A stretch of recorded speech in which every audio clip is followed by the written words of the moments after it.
ఈ లోకంలో చాలామంది కాలంతో పాటు నడుస్తూ ఉంటారు. మరికొందరు కాలంతో సంబంధం లేకుండా జీవిస్తూ ఉంటారు. కానీ అతి తక్కువ మంది కాలాన్ని నెట్టుకొస్తూ బ్రతుకుతూ ఉంటారు. అందులో నేను ఒకణ్ణి. దానికి కారణం బాల్యం నుండి వెంటాడుతున్న నా ఒంటరితనం. నా ఒంటరితనమే నా బాధ. నా బాధే ఈ కథ. నా నడక పూర్తిగా పూర్తి చేస్తా. ఇవే నా ఒంటరితనాన్ని సహకరించిన స్థలాలు, నా బాధ తెలిసిన ఓదార్చలేని మిత్రులు. నా పేరు అజయ్. అందరి కథ మోడీ నుండి మొదలవుతుంది. నా కథ నేను పెరిగిన అనాథాశ్రమం గేటు ముందు నుంచి మొదలవుతుంది. 5 నిమిషాల సంతోషానికి పుట్టిన 25 ఏళ్ల బాధను నేను.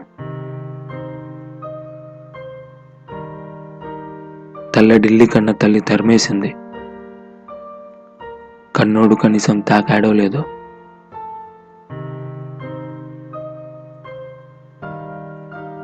ఒకటి మూర్ఖత్వం నన్ను రోడ్డున పడేసింది. మరొకటి మానవత్వం నన్ను రొమ్మున అత్తుకుంది. ప్రపంచంలో కమ్మనైన మాట నేను ఇప్పటి వరకు పలకనే లేదు. ప్రపంచంలో గొప్ప ప్రేమమూర్తిని నేను ఇప్పటి వరకు పిలవనే లేదు.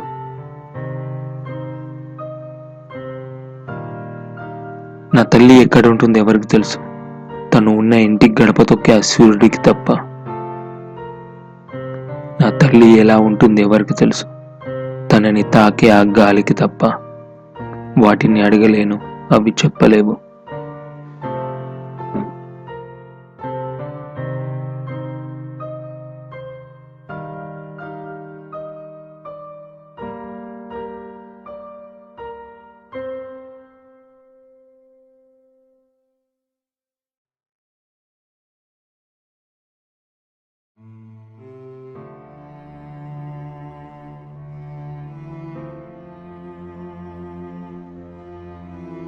నేను చూసే అద్దం నన్ను చూస్తూ అడిగే 2 ప్రశ్నలు.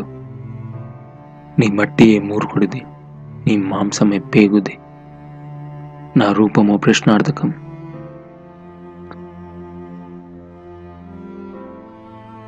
ఈ బాధ నుండి బయటపడాలని చాలాసార్లు ప్రయత్నించాను, కానీ పడలేను.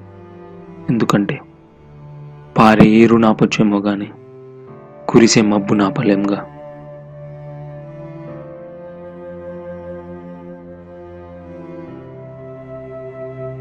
ఈ బాధతో నా ఒంటి బరువు పెరగదు, గుండె బరువు తగ్గదు.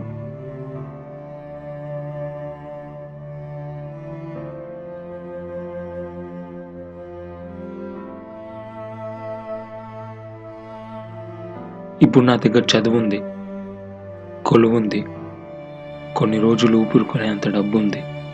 ఒక్క నాణ్య అక్షరం తప్ప.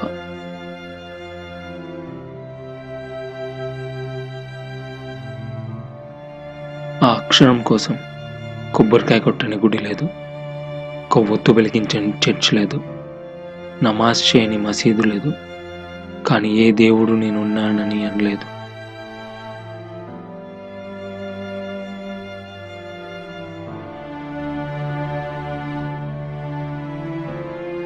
లోకం వెలివేసిన తల్లి చేరదీస్తుంది అంటారు.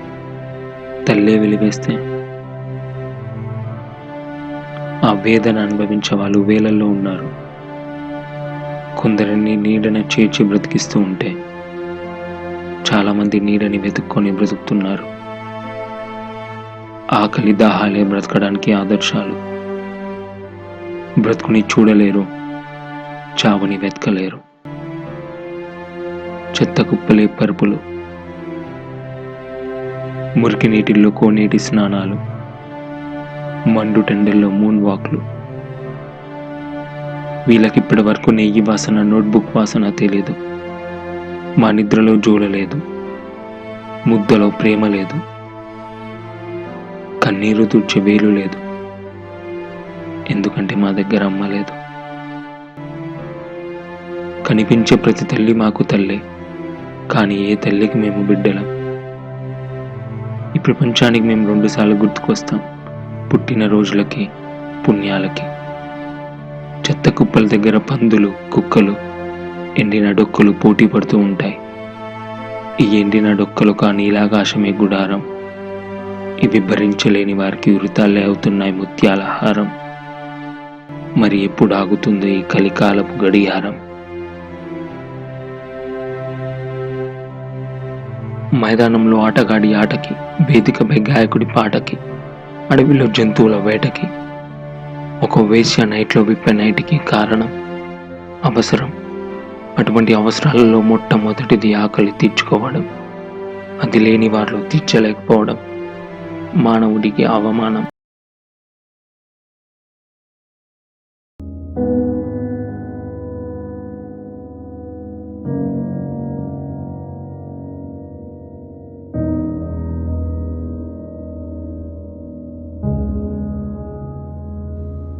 ఒక చిన్న విత్తనంలో ఒక వటవృక్షం ఉన్నప్పుడు 5-6 అడుగుల ఎత్తుండే మానవుడిలో విత్తనం అంత మానవత్వం ఉండదా?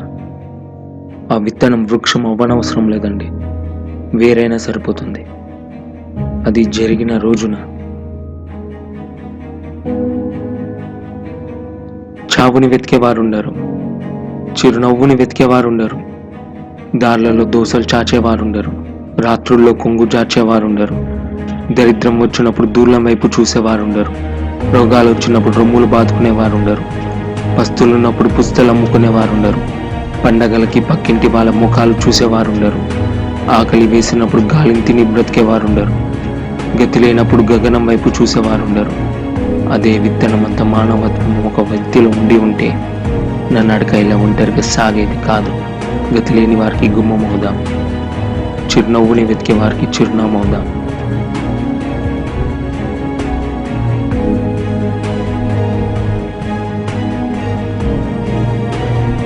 ఇక ఈ జన్మకి నేను ఊరు పేరు తెలియని ఒక కచ్చా భ్రాతను.